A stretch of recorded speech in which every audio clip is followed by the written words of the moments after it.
Everybody is familiar with the feeling that things are not as they should be, that you're not successful enough, your relationship's not satisfying enough, that you don't have the things you crave. A chronic dissatisfaction that makes you look outwards with envy and inwards with disappointment. Pop culture, advertising and social media make this worse by reminding you that aiming for anything less than your dream job is failure. You need to have great experiences constantly, be conventionally attractive, have a lot of friends, and find your soulmate, and that others have all of these things and are truly happy. And of course, a vast array of self-improvement products implies that it's all your fault for not working hard enough on yourself. In the last 2 decades, researchers have been starting to investigate how we can counteract these impulses.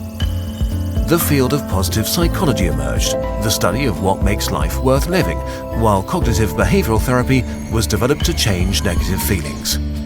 Scientists began to ask, why are some people happier and more satisfied than others, and are there ways to apply what they're doing right to the rest of us?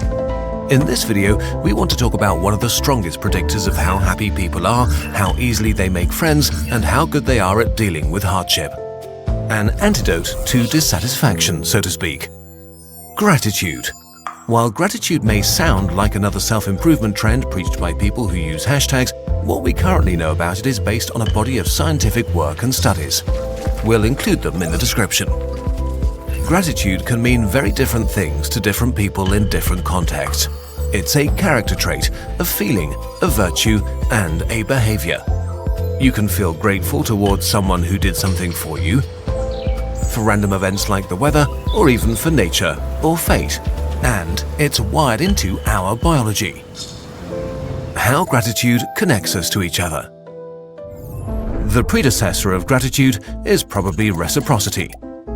It likely evolved as a biological signal that motivates animals to exchange things for their mutual benefit and can be found in the animal kingdom among certain fish, birds or mammals, but especially in primates. When your brain recognizes that someone's done something nice for you, it reacts with gratitude to motivate you to repay them.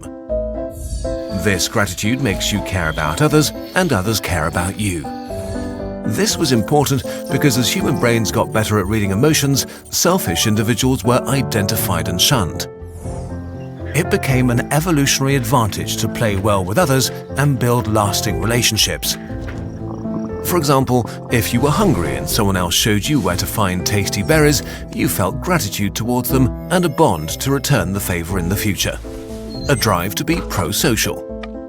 When you repaid them, they felt gratitude towards you. This brought your ancestors closer together and forged bonds and friendships. So early forms of gratitude were biological mechanisms that modified your behavior towards cooperation, which helped humans to dominate Earth. But over time, gratitude became more than just an impulse to play fair. The consequences of gratitude. Scientists found that gratitude stimulates the pathways in your brain involved in feelings of reward, forming social bonds, and interpreting others' intentions. It also makes it easier to save and retrieve positive memories. Even more, gratitude directly counteracts negative feelings and traits like envy and social comparison, narcissism, cynicism, and materialism. As a consequence, people who are grateful no matter what for tend to be happier and more satisfied. They have better relationships, an easier time making friends. They sleep better, tend to suffer less from depression, addiction, and burnout, and are better at dealing with traumatic events. In a way, gratitude makes it less likely that you'll fall into one of the psychological traps modern life has set for you. For example, gratitude measurably counters the tendency to forget and downplay positive events. If you work long and hard for something, actually getting it can feel daft and empty. You can find yourself emotionally back where you started and try to achieve the next biggest thing, looking for that satisfaction instead of being satisfied with yourself. Or imagine being lonely and wanting to have more friends. You actually might have someone or even multiple people who want to hang out, but you might feel that this is not enough, that you're a loser and feel bad about yourself. So you might turn down their attempts to hang out and become more lonely. If you feel grateful for your relationships instead, you might accept invitations or even take the initiative. The more often you risk opening up, the higher the chance of solidifying relationships and meeting new people. In the best case, gratitude can trigger a feedback loop. Positive feelings lead to more pro-social behavior, which leads to more positive social experiences that cause more positive feelings. This is a common experience after serious hardship, like chemotherapy, for example. Life can feel amazing after a crisis is over. The smallest things can be bottomless sources of joy, from being able to taste to just sitting in the sun or chatting with a friend. Objectively, your life is the same or maybe even slightly worse than before, but your brain compares your present experiences with the times when life was bad and reacts with gratitude. So, in a nutshell, gratitude refocuses your attention towards the good things you have. And the consequences of this shift are better feelings and more positive experiences. While it is great to know these things, is there actually a way for you to feel more of it? How to make your brain more grateful. The ability to experience more or less gratitude is not equally distributed. You have what's known as trait gratitude that determines how much you are able to feel it. It depends on your genetics, personality, and culture. This discovery made scientists wonder if they could design exercises that change your trait gratitude and lead to more happiness. Let's start with important caveats. It's not yet entirely clear to what degree gratitude can be trained or how long the effects last. There are no magic pills for happiness. Life is complicated. On some days it feels like you're in control of yourself, and on others you feel like you're not. And this is okay. Also, sometimes pursuing happiness can make you more unhappy if you put too much pressure on yourself. Gratitude should also not be seen as a solution to depression or a substitute for professional help. It can only be a piece of the puzzle. It's not the solution to the puzzle itself. The easiest gratitude exercise, with the most solid research behind it, is gratitude journaling. It means sitting down for a few minutes, 1 to 3 times a week, and writing down 5 to 10 things you're grateful for. It might feel weird at first, so start simply.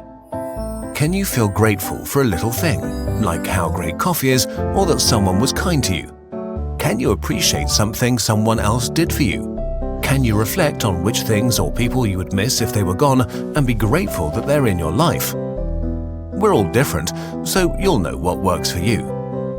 And that's it really. It feels almost insulting, like things shouldn't be that simple. But in numerous studies, the participants reported more happiness and a higher general life satisfaction after doing this practice for a few weeks. And even more, studies have found changes in brain activity some months after they ended. Practicing gratitude may be a real way to reprogram yourself. This research shows that your emotions are not fixed. In the end, how you experience life is a representation of what you believe about it. If you attack your core beliefs about yourself and your life, you can change your thoughts and feelings, which automatically changes your behavior. It's pretty mind-blowing that something as simple as self-reflection can hack the pathways in our brain to fight dissatisfaction. And if this is no reason to be more optimistic, what is? Being a human is hard, but it doesn't need to be as hard. And if you actively look, you might find that your life is much better than you thought. If you're curious and want to try out gratitude, we made a thing. Please note that you don't need to buy anything from anyone to practice gratitude. All you need is paper, a pen, and 5 minutes. Having said that, we've made a Kurzgesagt gratitude journal based on studies we've read, conversations with experts, and our personal experiences with gratitude over the last year. It's structured in a way that might make it a bit easier to get into the habit of gratitude journaling. There are short explanations and reflections to mix it up and make it more interesting. We've also made it as pretty as we could.